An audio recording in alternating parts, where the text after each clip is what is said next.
What I got, you can't buy.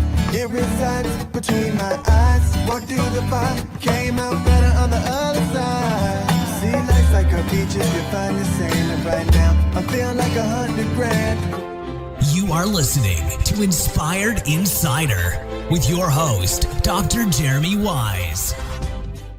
Dr. Jeremy Weisz here, founder of InspiredInsider.com, where I talk with inspirational entrepreneurs and leaders. Today is no different. I'm going to be talking to Erik Huberman of Hawke Media. Erik, I always like to mention other episodes people should check out of the podcast. And there's one, Jason Swank, you were actually on his podcast before. He had 2 episodes with me where, he built up to an over 8-figure agency, sold it, and he talked about how he's acquiring agencies too and what he looks for. And I know you do acquisitions too, so I'd love to hear your criteria. And I had Todd Taskey on. Todd Taskey is kind of like, private equity, is kind of a matchmaker for private equity and agencies and helps sell agencies. So that was interesting also on what private equity looks like when you sell your company. That was fascinating episode. So that and many more, check them out on InspiredInsider.com. This episode is brought to you by Rise 25. At Rise 25, we help businesses give to and connect to their Dream 100 relationships and partnerships. And how do we do that? We help you run your podcast. For me, I've been podcasting for over a decade. The number one thing in my life, Erik, is relationships. I'm always looking at ways to give to my best relationships. I found no better way to do that than to profile the people and companies I most admire on this planet and, shout from the rooftops what they're working on. So we're going to talk about Erik's book, his company, his podcast, his venture fund, and all the cool stuff he has going on. So if you've thought about podcasting, you should. If you have questions, go to rise25.com to learn more. Erik Huberman, CEO and founder of Hawke Media, founded it in 2014. Now is valued at over $150 million. And Hawke Media is one of the fastest, if not the fastest, growing marketing consultancy agency in the US. Prior to its launch, Erik successfully founded, grew, and sold 2 e-commerce companies by the age of 26, and he continues to strategically expand his business portfolio. I mentioned a handful of acquisitions, the launch of Hawke Ventures. He reached and closed a single fund of $5.6 million, the launch of his podcast, Hawke Talk, the launch of Hawke Z, an agency offering brand the tools needed to tap into Gen Z. We're going to talk about their AI tool and platform as well. He also is the author of The Hawke Method that became a national bestseller. So, Erik, thanks for joining me. Thanks for having me. I can go back into, what struck me with listening and hearing about the stories from your journey was when the original idea was when you're running your consultancy and you have this original idea for running your agency and you hired 7 staff. And your method for the revenue sharing, I'd love for you to talk about that and how it turned out, because I thought it was going to turn out completely different from what actually happened. Yeah. So I started out, I was frustrated that I was consulting, as you mentioned, and advising for a bunch of brands.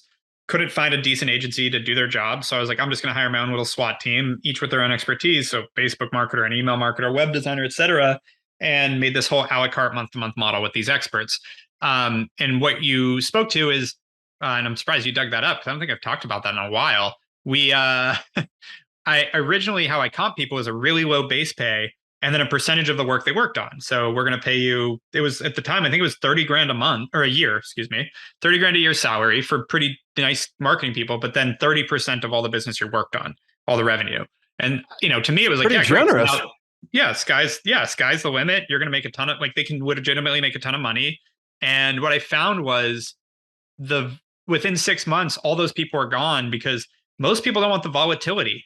Like most people are not entrepreneurial. They're not there's salespeople and there's entrepreneurs. Other than that, people want stable jobs. They want to know what they're making, even if it might be a little less than what they could be making. And that's most people. They want consistency and reliability of that. That's why they take a job versus being an entrepreneur. And so I learned that really early, that they didn't want that spiking and all that kind of things.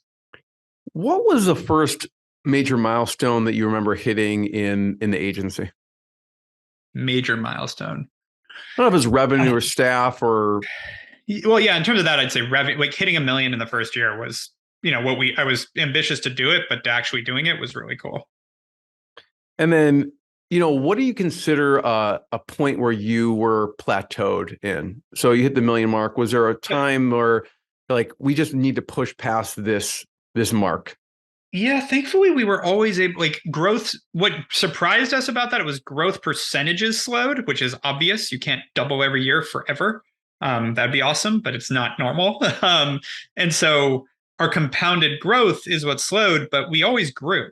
Like, it's even this year, economically, it's a recession or whatever you want to call it. I think we're still going to have a little growth, but not a lot, just to be blunt. Like, this will be a tough year for us in terms of like growth, but every year up until this year, we've grown pretty significantly. Yeah. Now, there were periods where it was like the monthly revenue wasn't like we had to put like on a monthly basis, it's more of an up and down, like a jagged up and down, and sometimes a staircase where we just flatline for a couple months. But I was always so aggressive about trying to find ways to grow that it seemed to, be a self-fulfilling prophecy in that sense too. Yeah, I mean, one of the things, you were on Hawke Media, Hawke Ventures. I mean, I see that you have Arrowroot Capital and BLT Enterprise, all these different enterprises. And I'm sure you have a lot of really good people behind these companies allowing you to do a lot. Yep. What are some of the key hires? It could be positions, doesn't have to be specific people, but that you remember as you grew with Hawke Media? Well, so this is a big lesson I learned this year, and it's part of the fallacy of hiring key members and key executives. The average retention of an executive at Google is 3 years. Senior executive, C-suite, 3 years. So there's always key hires being made, and there's always key hires being rotated. And do I wish that we could find the people that are going to sail with us into the sunset for 30 years and just run the company with me the way we need to? Absolutely. That is the goal. But generally, there's life happens, business happens, whatever, that things shift. And so, the definitely the most key hire was when I brought in my co-founder and my partner that's now the president of the company. He originally came in to be our strategist to manage the strategy piece, but because he was managing the strategy, he had to report against all the other metrics. So quickly he started just managing the team instinctually because he had to report against them. And so then after like literally a couple of weeks, he's like, I'm managing the whole team. Like, can I just do this? And we figure out a different deal here. And that's when he started becoming like on a path to being basically a partner in the company and a significant partner. And that's Tony. Yep. Yeah. What was that conversation like when someone, I guess it was early on, but someone who, was proving themselves but wanted stake? It's not a hard conversation when they're going to, like, it's like, if you're going to have the stake, you also have the burden. That's the part that I'm really big on. So it's like, if you want, and we haven't had anyone else end up with a stake at Hawke because frankly, everyone else has treated it like an employee-employer relationship versus I own this. I'm going to bleed until this thing happens. Like there was a lot of it realized this year. We had a lot of rotation out in the leadership this year. And it was like, no, like nobody is going to grind to what it takes except for us two, because the difference, and this is going to sound shitty, but the difference between someone that works for a company and someone that owns a company, the person that owns a company, if it fails, they lose everything. The person that works at a company, if they fail, they get another job, assuming the employment market's anything but the worst of a recession. And so the stakes are just different. And if someone's not treating the company like the stakes are that as an owner, then we look for that, at least the aspiration to be there to want to make a partner. And that's what Tony showed immediately. Like Tony joined me and he was helping me run the business. He didn't have that stake yet. But by the time we got to that point, it was a no-brainer. And he owns a quarter of the company and had no contract promising any of that, just to be clear. But it was a no-brainer that I've never regretted because he has carried that weight. When, again, as you grow the company and there's leaders and you're promoting people, what are some of the ways that you find best to groom leaders within the company? Spend time in the weeds with them. I mean, that the mistakes I've made in the past are like, I'll get on my one-on-ones with our leaders and brush through over things and not get into the weeds and look at the numbers and talk about the teams and ask them what's going on and really try to help them. That's when it works really well. When you don't do that and you're just like, what are the numbers? Okay, go fix it. That's when it doesn't. Like, it's really like collaborating with your leaders, always ongoing, being in it with them. That's where we get a lot of benefit. I would love to hear, to highlight a little bit more about what Hawke Media does, a few examples. And there was one example with Bidium, and I'd love for you to talk about what happened with that. Yeah. I mean, that's a great SaaS business that was like password management, security management for companies that we were able to do all their marketing for a while. And they went from startup to selling to Google. And again, for the way we work is like, it's a la carte month-to-month marketing services, but we pretty much run the gamut other than we don't do PR and experiential. So we don't do traditional like editorial PR, and we don't do events. Other than that, we have top teams in about every category. We're just got one of the top awards from Google. We're one of the top spenders on Facebook. We manage about $500 million in advertising, on top of being an owner and partner in Klaviyo and Postscript and all these other SaaS businesses that you mentioned the fund we invest in and then become big partners in. And so we have the chops in all these categories, but we make it really flexible to like ebb and flow as we need. So we worked with Bidium, I think, for 3 years before Google bought them. And like we have these clients that like, that doesn't mean we did the same thing all the time for 3 years. We change and ebb and flow and pivot depending on what the needs are of the company. For Bidium, when they first come to you, where do you start? What do you do first? Yeah, so it's been a few years with them. So specifically, I actually don't remember where we started, but in general, we always run a marketing audit. We always go in like for free. We're going to go look at everything you're doing. We actually, and you mentioned the AI tool we launched 6 weeks ago. Finally, it took us 7 years to build this, but basically we can run all marketing channels through this our platform, and in real time benchmark you against your industry in terms of all different KPIs. Like what's your click through rate on your ads on Facebook? What's your conversion rate on TikTok? What's your budget allocations? How much of your revenue is being driven by email versus what's the benchmark for your industry? All these things, so we can actually quickly, and we used to do this manually. Now we have an automated system that we can do a lot of it and then manually go in and double check things, reconcile, figure out what the insights are from that, so that we can actually recommend, here's the low-hanging fruit. These are the places you're missing the most that you shouldn't be missing the most. Erik, does someone have to work with you to use that platform, or can they use it separately as a service? It's Hawke.ai. And when's this going to go live? What date?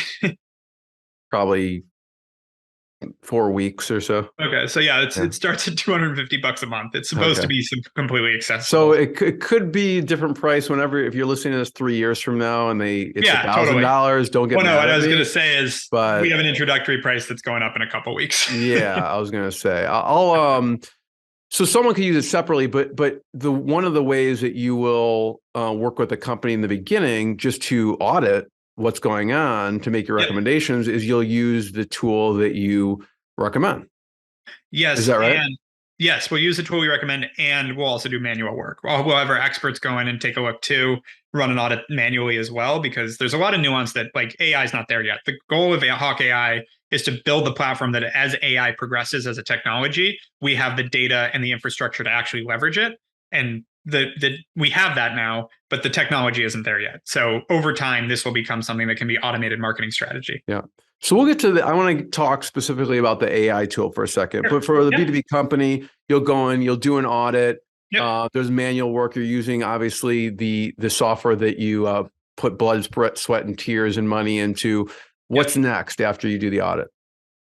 We come back with, based on their budget constraints, what they need. We'll go, hey, here are the things we think you should be doing. This is how much it costs. This is for us to do it.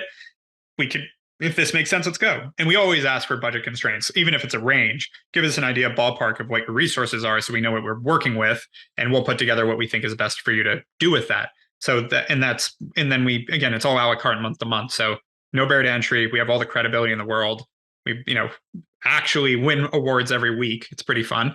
And so at this point, it's like, we know what we're doing. We don't, like, I can say that objectively. We've grown enough companies to success that it's just not a factor anymore. And so it's just, we'll tell you what the best use of your dollars are, and we can go run with it with you.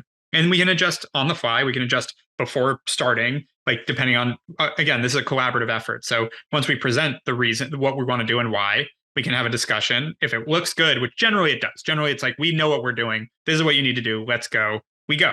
Sometimes it's like, yeah, we see all this, but like, we want to hold off on this thing. Or, hey, we see all this, but we actually also need help on this. Can we add that? And again, it's all easy to put together, and then we kick off. It takes us a few days to kick off and a couple of weeks to get ads live, and we're off to the races.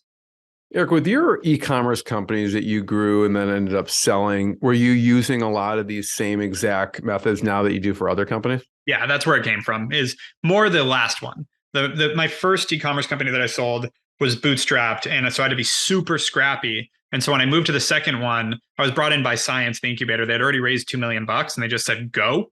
And so I had all the budget in the world to kick off and go do whatever the hell I wanted to do. And then it all worked. So I'd spent a year and a half being super scrappy, grinding in the weeds, because I had to make every dollar count. And then I knew all the things that worked there. And so I just doubled down on the second company, and it was good timing, everything. And it just blew out of the water. We did on $400,000 in total marketing spend in 4 months. I got it to a $6 million run rate. Nice work. Yeah. That's awesome.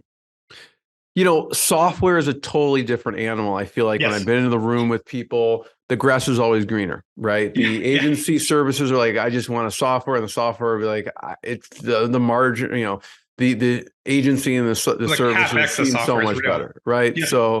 So talk about creating this.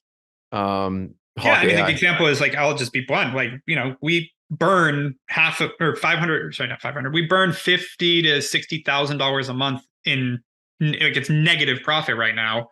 I'm paying out of pocket from Hawke Media, which profits, to pay for this, because it takes a lot to build. We have a whole engineering team building this to run this, and the revenue hasn't caught up yet. We have amazing adoption immediately, but it took we bought a piece of software. Actually, I'll rewind and tell the full story of this because it's actually kind of fun.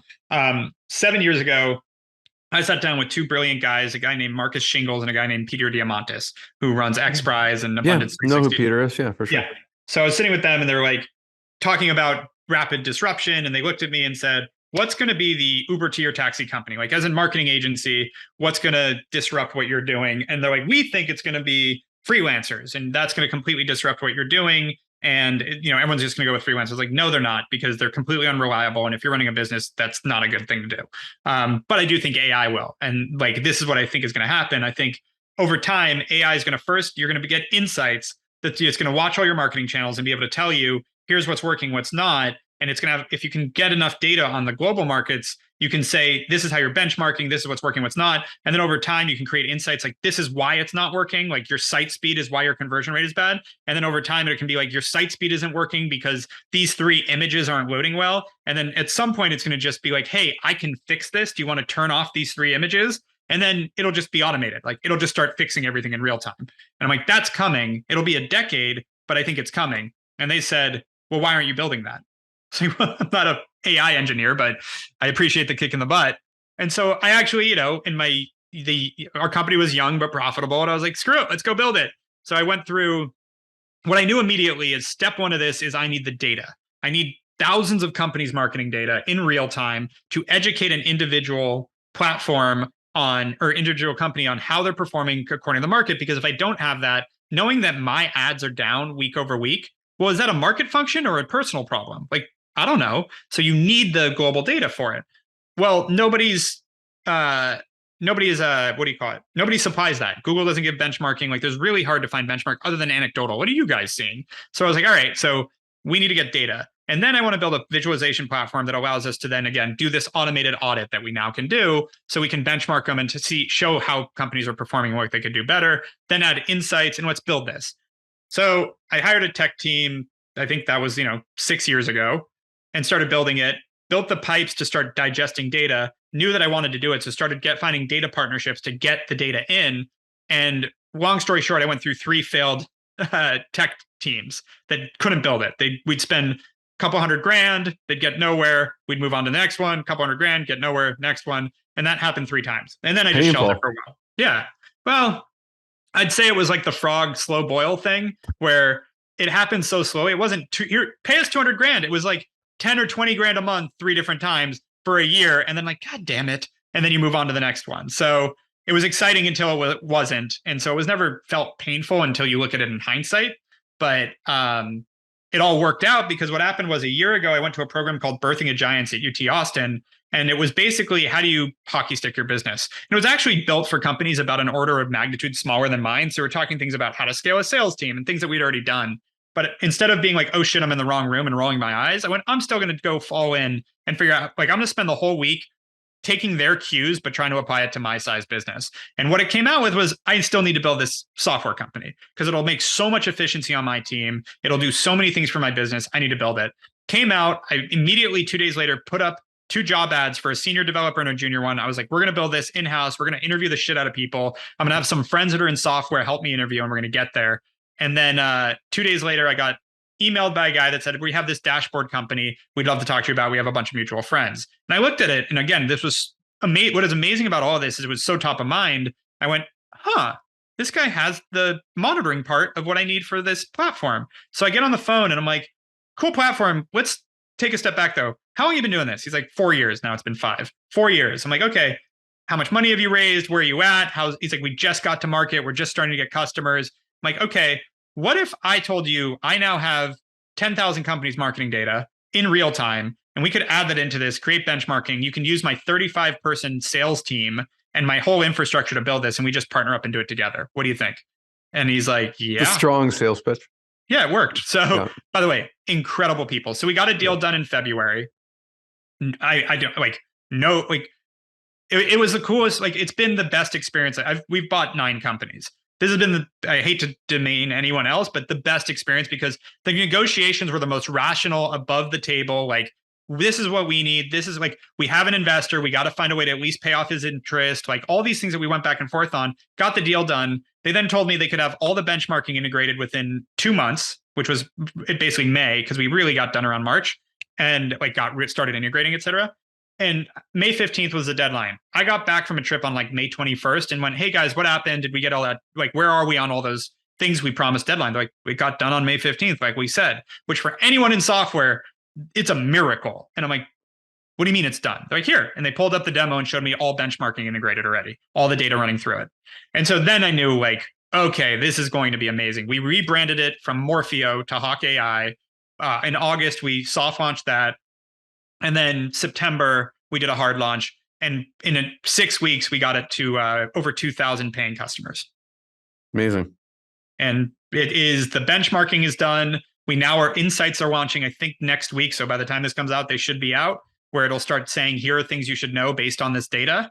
And then we're actually starting to manage within the platform. So like, these ads aren't performing, just turn them off through the platform. So over time, the idea is it's going to be more and more automated marketing strategy, and for a super affordable price. Who's an ideal customer for Hawke.ai? Well, so that's what's been the most amazing part of this. So I am an optimist. I believe that, I'm going to be a multi-billionaire. It's going to happen. And like, I believe, like, it's to a level of irrational sometimes. And with this, I was like, this is going to be huge. Everybody needs this. And I say that, but I also know how hard. I'm a realist in the sense of, like, I know how hard it is to build a business. I've built a few, like, so I'm like, we're going to get out. We're going to have to like work through problems, et cetera. And like, it's going to grind. Every single company I've talked to, from tiny startup to Fortune 100, is onboarding. It's like almost nobody goes, I don't know about it. Everybody wants this because it's such a problem in marketing that like we've already solved. The product is there. The benchmarking is there, and it starts at $250 a month. Like, it is such a no-brainer to spend $250 to know where you stand in the market on a weekly, real-time. It's actually real-time, but at least going in weekly and seeing where all your metrics stand as we continue to spin up more and more features and more things in it for the same price. It's like, again, we've talked to some of the biggest companies in the world that are onboarding, some of the smallest companies in the world that are also onboarding. And what we've been surprised by is venture funds, private equity funds, and agencies are all now using it at scale for portfolio management, whether it's an agency using it to watch all of their companies, or a private equity fund, the same thing. And we're talking some of the biggest PE funds already onboarding. And then we've also now had hedge funds doing diligence on the data, which is anonymized. But turns out we have a 99% correlation with Facebook, Google, and Shopify's public data. So we're able to actually predict the markets using our data as well. So a lot of really fun things coming in here that we did not even anticipate out the gate. So I can't focus on this enough in terms of, like, I also have the agency to run, because I literally had my first 2 calls today at 7:30 and 8 o'clock, where 2 companies are like, yeah, we're in, send us an intro. Like, we went on board. So it's just like, it's a quick, like, oh yeah, it just makes sense. Everybody should use this. And if anyone's watching the video part, or listening to the audio, I have Hawke.ai pulled up. You can check it out at Hawke, HAWKE.ai. But you can see kind of the look and the feel of the dashboard with the media spend, Google ads, Facebook ads, LinkedIn ads, and some of the other components here. So you can check out that page. One of the questions I had, Erik, was, with software, and as you're iterating and improving it, what are some of the key feedback you got that you implemented that maybe was surprising, maybe it wasn't, but I'm sure you've implemented feedback that you've gotten from companies? Yeah. And what's really fun is my entire so the best feedback we got. So we signed up for Datarama with Salesforce. It's their data platform, and then we brought this in, and we never forced it on our team. We're just like, hey, we're going to onboard all our clients. If you want to use it, they're going to have it. And so we did that, and our team asked if we could just sunset Datarama and use Hawke.ai. Which, to know that they want to sunset Salesforce's data platform to use ours, they have no incentive, no reason, and frankly, generally they do the opposite. Whereas like, hey, we have this tool, and they're like, I don't want to deal with another tool. So that was incredible feedback. And what our team is now doing, Dave, who is the president of Hawke.ai, is such a great guy and so product focused and so solid. And Nima, the CTO, both of them are so great. They just go spend time with each of our teams that are using it and go, what do you need? And like, there is no better product insight. Like customer, like my favorite line with that is like Ford talking about, if you ask customers what they wanted, they'd want a faster horse and buggy. Like you got to be really careful with customer feedback, because you got to have some vision here. But with our own team, they can see like how we as sophisticated marketers want to manage our clients. And that is very informative. So like we added LTV analysis, lifetime value analysis, and CAC analysis, and all these things that we wish existed on some of these other platforms. And so it's been built in a way that we can manage clients, which means clients can also manage themselves. And I'd say the use case for this, the biggest one, the most core one, is a CEO or a CMO, not necessarily like a performance marketer that's in the weeds all day. That can help know where they stand, but they're constantly optimizing and doing the best they can. This is more to know, like, as a company, how are we doing? And so, and know in real time and know where's the weak points. Like, do I need to look at my creative person because we're underperforming the rest of the market in terms of click-through rates? As an example, that creative person knowing they're underperforming the market, I guess it can make them try to do better creative, but it doesn't really inform much action other than from the senior level. What do you look for in an acquisition? This was an acquisition in a sense. Yes. I mean, Yep. but you brought to the table a lot of customers and data. Mm-hmm. What do you look for in acquisition? Maybe not software, but are you acquiring more just separate from the Hawke Media, or is it some of it integrated into Hawke Media? Oh, it's all integrated. I mean, we have our venture fund that's investments, but for acquisitions, it's 8 agencies and a software company. It's agencies that complement what we do, whether it's geographic, service oriented, or just a great bolt-in that can complement a core part of the business.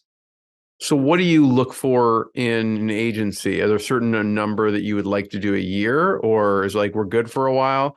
What do you look for in A number acquisition? of acquisitions? Yeah. I mean, the problem with setting goals like that is it can force wrong decisions. We just try to keep the funnel open, and if it's a good agency, we'll partner up. And so, that can be a couple this year we pulled back on 2, because this year with the instability in the market, there were 2 big bites we were taking that went, you know what, let's be prudent. Let's not go balls to the wall this year. It's okay. And it ended up being a great decision. So, next year, I think it depends. Like in a good year when things are humming, we'll do as many as we can if we find good agencies. Is there a fit of revenue level for you? You want to be at a certain revenue? Because I'm sure I'd it say over depends $1 million. on. It's hard to do under $1 million because it's really just not a business yet. It's an individual is what we find. Like there's exceptions to that rule, but generally if they're not doing $1 million in revenue, they don't really have much of a team doing anything. And I mean that in, where do I put that? Relatively. Obviously, a person with a $600,000 a year, and a few employees is great. But generally, like, unless it's a brand new, cool, innovative service that we want to like plug into our old engine, it's not going to be that interesting for them or us, because it's hard to make that exciting. At $1 million, we know we can scale it fast. So like that 1 to 4 range has kind of been our sweet spot. So let's assume there's an agency listening right now and they're over $1 million. Yep. Is there a certain need right now, this point, like we're looking for this type of service or company or region to plug in? Honestly, we're always open because I love working with agency founders. They're self-starters that can, what we found is we have people that come in, we've 8x, 9x agencies, like in a couple years. Like we can, because of our infrastructure, working in partnership with an agency, we can grow them really fast a lot of the time and give them all the playbook that we have that we're constantly vetting. And so we can do a lot there. So it's just finding the right culture fit where the person wants to run through a wall. The other side of it is like we do get people that just want out, and we can be a soft landing for their team. Like we're not chop shop here. We don't want to like go like we've passed on agencies where it's like, oh, you have to fire half your people to stay in business. Like, yeah, we're not taking that on. We would rather buy an agency, keep everyone intact, right, if we have to make a few fixes, that's fine. But I don't mean firing. I mean, like, we have to find ways to, there's usually enough synergy to find ways to make it work. We, and then partner up with a founder that wants to grow, or not, if they want to bow out, which this year has had more of that. In a year where the economy's going the other direction, people are burnt out. Like, we see that a lot. Agency founders are burnt out. They want out. So we're having to have a lot of conversations on, like, can you just take my book of business so I can go get a job? I can't do this anymore. But generally it's, I want to grow this. I need a platform. Like, we have everything you need. We have the full accounting, legal, we have a full sales team, marketing team. So it's really finding where that agency founder fits in, and then basically taking everything else off their plate. That's the best deals for us, is you are an expert either in this type of service or in BD. Because a lot of times agencies owners are just really good sales and marketing people. So it's like, let's free you up to just focus on that. We'll do all the delivery. We'll manage the team. We'll hire. We'll deliver all the goods. You go focused on getting business and building relationships. I do hear from a lot of founders, I mean, not just agencies, but about burnout. How do you avoid burnout? Transparently, I don't. This year I burnt out myself. First time, but just being blunt. And I've always been an open book about this, but I never understood it till this year. But it's hard. I mean, honestly, I don't think that it's cool. Last week I got to see Stephen Colbert speak. And he actually was asked the same question: how do you avoid anxiety and burnout? And he goes, you don't.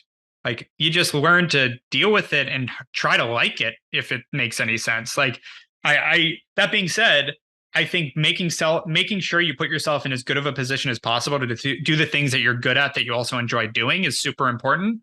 But at the end of the day, like, building a business is fucking hard, and it will never end. And I think that is an important thing to come to terms with. Like, Mark Zuckerberg's company, one of the richest person in California for a long time, went down 78% or whatever it is this year. He has to fire 13% of his company, which I don't know how many thousands of people that is, but I know it's crazy. Like, he built one of the biggest companies of our generation, and he's having to deal with some really stressful shit right now that I'm sure is burning him out.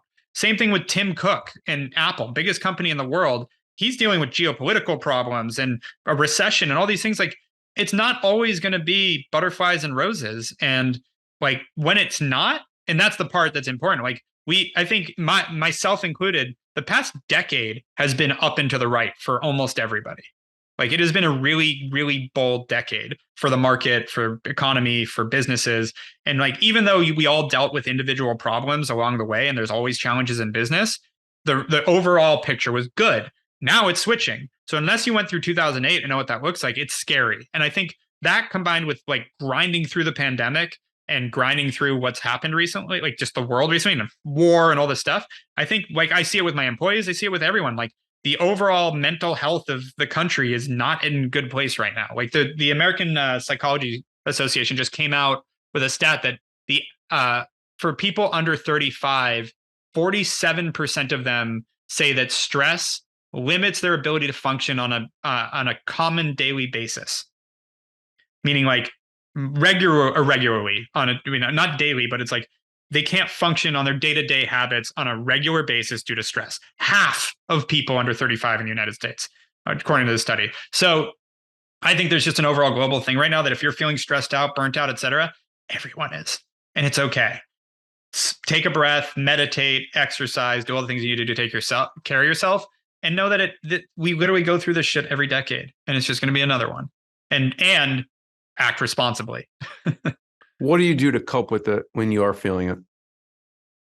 Those meditate, exercise, spend time with the family, do your best to take a breath. Like, perspective.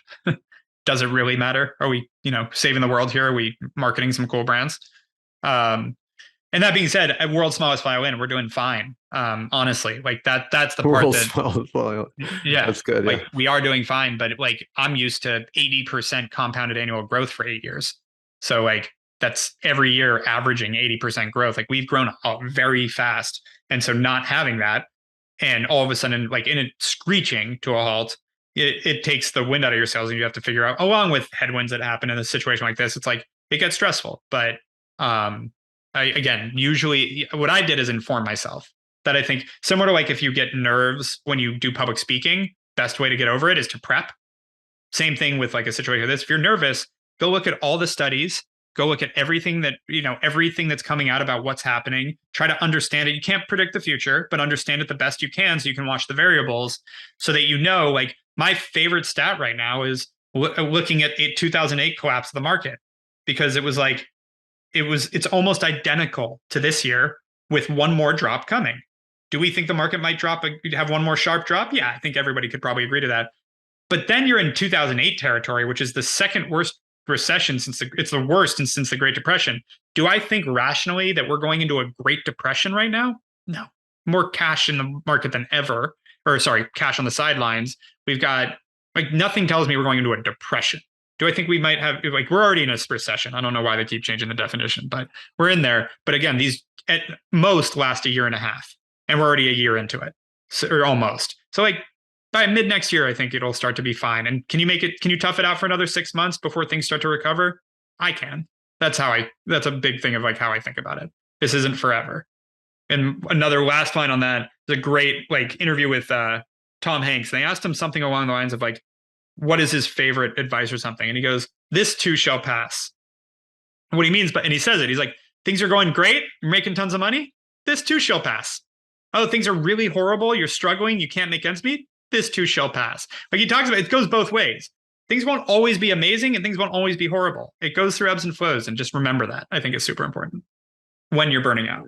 Yeah, thanks for sharing that, for sure. Educating yourself, and it makes it less scary also. Mm-hmm. That's how I dealt with COVID. I just went and did tons of research and put tons of ideas down of what I thought was going to happen. I was wrong with a lot of it, but it helped with coping.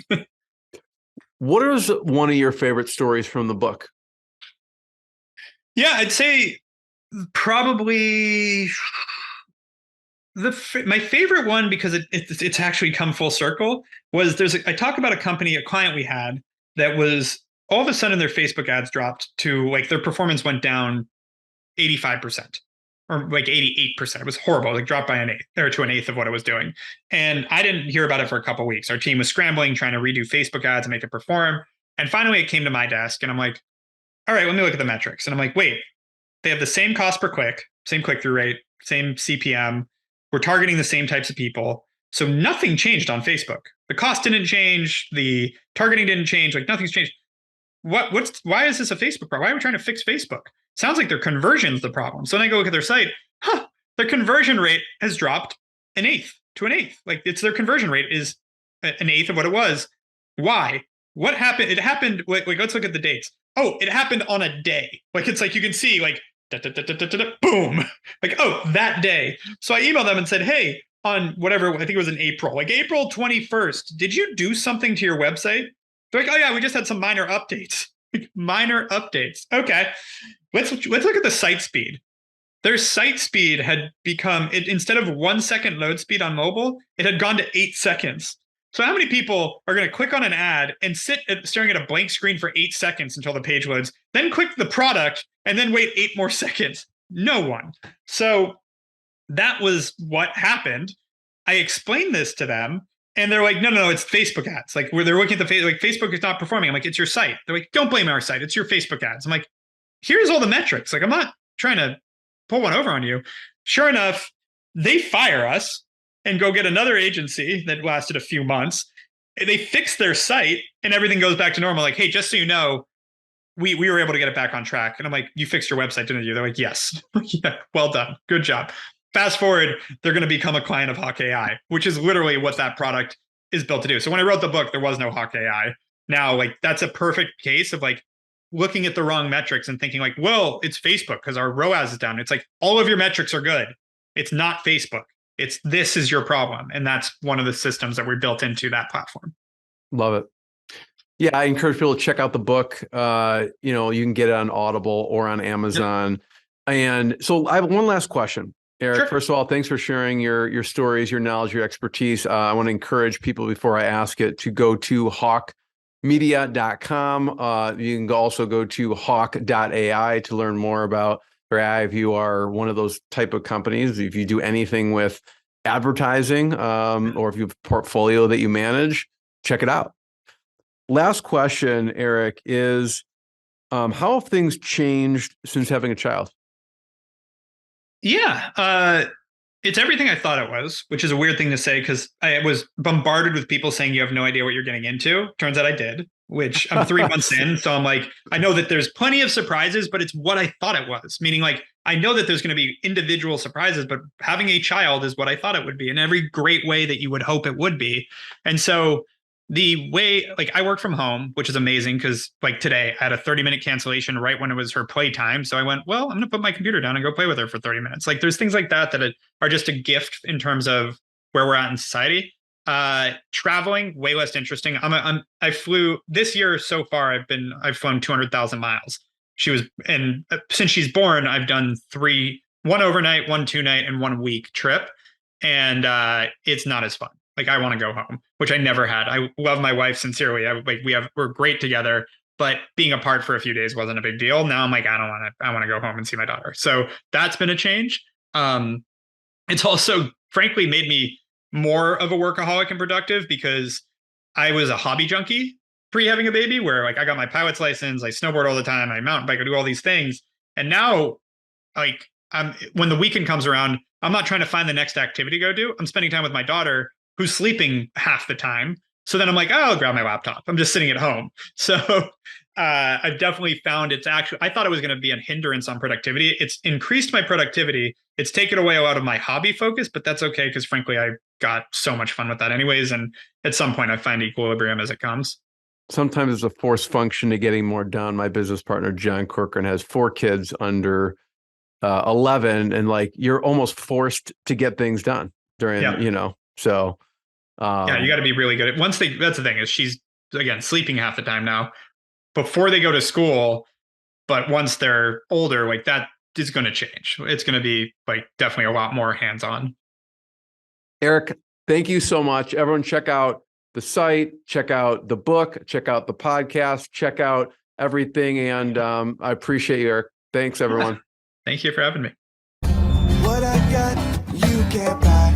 It resides between my eyes. Walked through the fire, came out better on the other side. See, life's like a beach if you find the sailing right now. I'm feeling like 100 grand.